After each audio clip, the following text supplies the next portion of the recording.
Hello everyone, and welcome back to Technically Unsure, where I'm not really sure what I'm doing technically. What am I doing? Today I'm excited to show you guys a mini computer that I received. It's from Minix. It's a Hong Kong based company. They are developing various types of mini computers, and this one is using i3 N300 12th gen Alder Lake CPU, right? This one comes with 16GB RAM and 512GB SSD and a very fancy case. Let me actually show you what I'm talking about. So this is the device, and I believe that's the only option. There are no options that you can change or modify. That's the so 16GB RAM, you're getting it, and 512GB NVMe SSD storage. There is a 2.5GB Ethernet, which is a must for this type of computers, I'm gonna say. And if you're using N300, there's a Intel integrated graphics. Not super powerful, but also not too shabby. So it's a good processor for the power that it's using, for the price. I think it's a good and a fair number. And also it comes with very nice case. We're gonna see it. And one of the things that they have on their website is this is 0 decibel. So basically super quiet. Absolutely makes no noise whatsoever, which I like it, because when they say 0 decibel, I'm gonna assume it's completely just passively cooled, no fans involved, because whatever fan you're using, it's not gonna be 0 decibels, but we'll see. Okay, so nicely enough, they have all the specs over here. I know there is a reflection, so I'm gonna just walk you through important ones we talked about. Yeah, by the way, i3 N300 goes up to 3.8 gigahertz, and I believe it's 8 core 8 threads. Okay, so that's the CPU. Memory slots, there's just one, DDR4, we know that. So then storage is 512, we talked about it, and it's PCIe 3 X4, upgradable to 4TB max. As far as I know, from what I looked online, I have never seen an NVMe SSD bigger than 4TB, like 2240, 2260s, and I've never seen, I don't know, if there is one, please let me know. I didn't really spend a lot of time researching, but what I was looking, I think the max was 4TB. I never seen an 8TB once, but there might be one. And there is a 2.5 gigabit Ethernet. There is a wireless dual band Wi-Fi 6, so it's a 6 operating system, Windows 11 pre-installed, comes with it. 2 HDMI 2 ports, and audio and analog and USB ports. All right, so let's open this up and take a look at it. I think one of the fanciest things about this is the case and how quiet it is, and that it comes with everything you need to basically run it. Power supply, case, Wi-Fi antennas, RAM, SSD, everything installed. So you just plug and play. It's super tight. All right, so there is a manual that comes with it explaining things in there, and I'm gonna need that. And let me take a look at the computer first. That's the start of the show. All right, oh wow, it's heavy. Now I can understand why they were saying it's 0 decibel. The whole thing is a cooler of sorts. So the 0 decibel cooling system utilizes the metallic housing to dissipate the heat passively into the surrounding. Exactly what I was suspecting. The surface of this mini PC, especially the top aluminum heatsink, may get hot while running CPU, IGPU intensive tasks. So just so you know that. And I think we have to remove this. All right, so just to be aware, this is going to get hot, they say. This very fancy and neat looking case. I really like the design. Okay, let's finish up the stuff in the box. So there's VESA mounts if you want to mount it behind your monitor or something. Then there is an HDMI cable. Not gonna need it. There is the power supply. Let's take a look at the current. So output 12 volt 4 amps. So 48 watt is max that this outputs, and I think that's more than enough to run that, especially considering it's passive. There's no even fan involved. So most of the power will go to CPU, a little bit for the RAM, some for the NVMe SSD. So that should be more than enough. 48 watts. Yeah, they send you basically for different countries you can replace. So we're gonna need this one. You can keep the other ones in there. So this is the US one. Okay, easy peasy. These are the antennas for the Wi-Fi, which goes right over here. Okay, so I'm gonna plug that in there.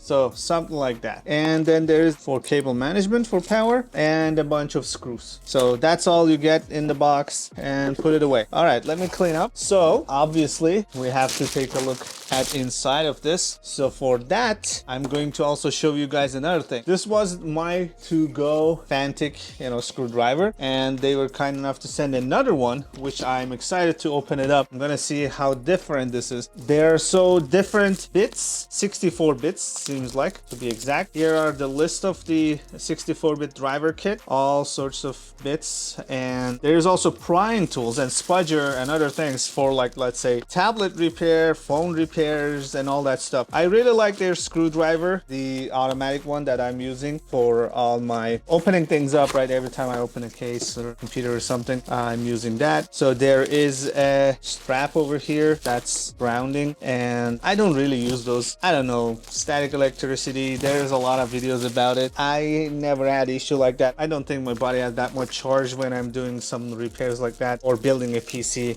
I don't use it much, but yeah, people use it, so you can use that. And here is the screwdriver kit that I was talking about. Oh yeah, so this is the same as this one. This one was smaller and easy to use. Actually, you're not supposed to put it this way. You have to remove the bit and put it that way, and then it stays like that. You push it, it comes out, and then there are a lot of pieces and bits in there. So let's see how it opens. Okay, so it's kind of like laptop. So this one is magnetic. You open this up, you open these two. Okay, here we go. So there are some padding and foam stuff. These are the tools that you're gonna get. All sorts of spudges and other things for prying tools, and here for removing the screen and other things in there, picks and stuff. These are all the bits. Here are also some, you know, measurements and things of that sort. This is easy, compact. You put it like that. The good thing is, as I said, these two are very similar and compatible, and I'm sure, yeah, they are identical. Yep. So you can basically have this. These are the bits that I use, right? This is a smaller one. I really like this one. I'm using it for everything right now. I'm going to use it for this one, but yeah, this one is also very nice. Let's see which bit works for this. Maybe this one. Oh yeah, it works. Let's take this out. I gotta see what's inside before turning it on, so let's do it. And yeah, so this is like 0.2 Newton meters. I remember it from this one. So as you can see, this is like fully tightened screw, and I really just put it in there and press it, a little bit push, and it just takes it out. It's very powerful. I just stopped using manual tools. Okay, so there's one more hidden screw. I assume it's under this. Oh, so it's the thermal thing that was connected to this, thermal pad connected to this, that was a little sticky. So okay, very, very nice. First impression, I'm impressed already. They have a very nice heatsink installed on the NVMe SSD. There is this RAM 4C. So yeah, I've been seeing this a lot recently. If you guys know why, let me know, other than the price, I think. But I'm seeing this on a lot of mini PCs that I'm getting. It comes with 4C. I don't think I've seen that other than in the mini PCs. Like, I don't have a 4C SODIMM RAM. I'm seeing it in other computers. And then there is the Wi-Fi. Okay, that's Intel. So X201 NGW. Yes, that's pretty standard. There's the CR2032, although it's glued. So if you wanted to replace it, might be a little bit challenging, but you gotta pray it out. But it's okay. I'm not gonna go deeper because there is no fan even behind it. So right behind this board, just going to be thermal paste connected to this to dissipate heat, basically. I don't think we need really to go any deeper than this. There is no other I/O or hidden I/O like the other NAS I was looking at. I found another internal NVMe SSD after opening it up. So yeah. Oh, actually, hold on. This port comes off. Oh, there's one more screw here. Okay, while we're here, let's take this one off as well. I don't know if you can see it, but right behind it, there is the CPU and there is the connection to the surface, basically, for the heat dissipation. That's pretty much it. And there's another glue. Okay, so that's for the power button. I guess it is what it is. Let me put this back together, and we are going to go through the I/O. Nothing else in there.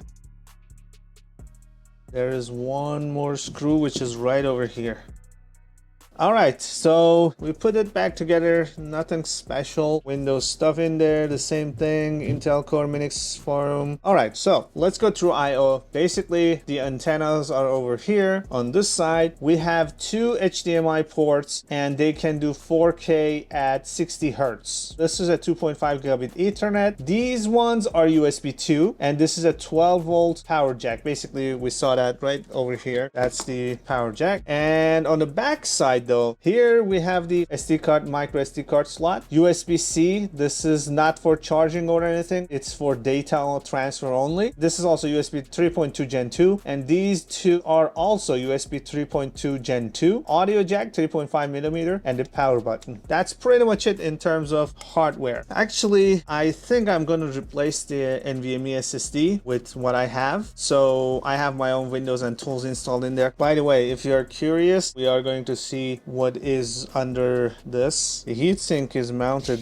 pretty securely. 4 screws. I don't think I've seen one like that. Okay, yep, that's also 4C 512 gigabyte NVMe SSD. Okay, so I am going to reuse this pad with my NVMe SSD. Let me set things up. By the way, there is another compartment over here, looks like. Here you can pretty much store the bits and screws and whatever. And here is the magnetizer, I guess, for this. Yep, you magnetize the tip of your bit that you're using. Okay, there you go. That's nice. The packaging is nice. Yeah, all sorts of crane tools. This is very nice. I'm gonna use this more frequently. All right, so we'll do it this way. This is compact and nice.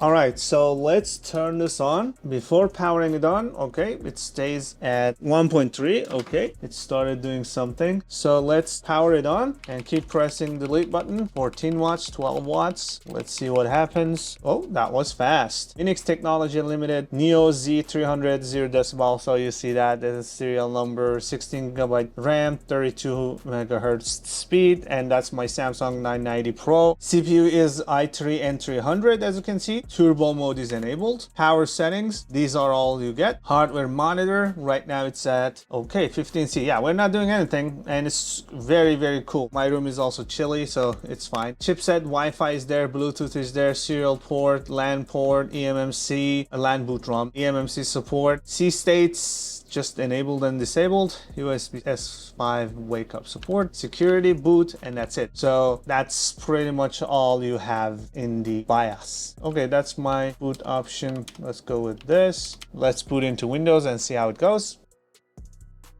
Okay, so we are back, and as you can see, when we are idle in Windows 11, it's 13, 14, 10 watts, fluctuates a lot, but yeah, it's usually around 11 watts. That's what I noticed. Okay, so let me show you a couple of scores. This is on my NVMe SSD, which is Samsung 990 Pro, and this is the score we are getting. This is the 3D Mark score for N300. We are getting 1500 basically in 3D Mark, and in terms of CPU-Z, you guys like it? Let me just walk through. So this is the first CPU tab, then the motherboard, memory, SPD, graphics, and benchmark. And I want to show you very quickly the score as well, but I just want you to see that when I start doing benchmark, it goes up to 25 watts, and that's like highest number I saw in during these benchmarks that I did in Windows. We're gonna do more in Ubuntu, but yeah, now it's dropping down. And I submitted the score, it's here, so 1 is here. So we are getting this. In this test, actually right now I got a little bit more, I think, yeah, 2200, but yeah, you get the idea. We are getting 2200 in CPU-Z, and when you're getting that, you are around here, lower than Ryzen 5 3400G, lower than i5 obviously, another i7, and score is here. This is the URL, you can see it. This is also Passmark score test that I just did. Let's go through Passmark score. Here's the CPU, okay, here is the 2D mark, here is the 3D mark, and here is the memory mark. I think memory mark did the best. Yeah, so another thing I want to show you is efficiency of the cooling in this. So what I'm gonna do is, we saw the scores for benchmarks. You can pause at the moment you're more interested in a specific app if you're looking for. I believe I've covered pretty much everything, right? As you can see, right now we are at 48. I've seen the highest of 58. But now watch what happens if I stress the CPU. Now let's see. As you can see, it's rising, 63, and the power consumption is kind of the max that I saw in Windows, which is 25. It's going up, 64, 63. Yeah, they said this gets hot. It's not crazy hot. It's all right. It's manageable, I would say.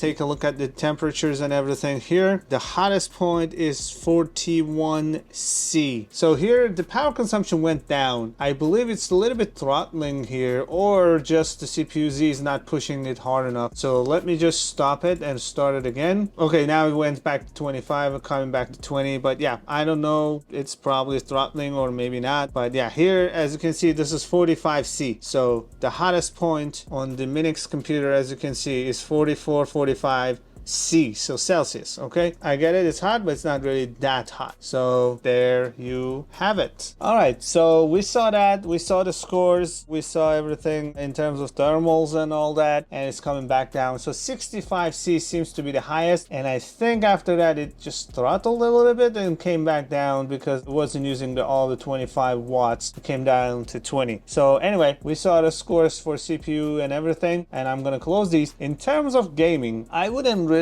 game on this much, except if you're using like playing a little bit older games. But anything that's relatively new and modern, obviously you can't really do in N300, but let's try one.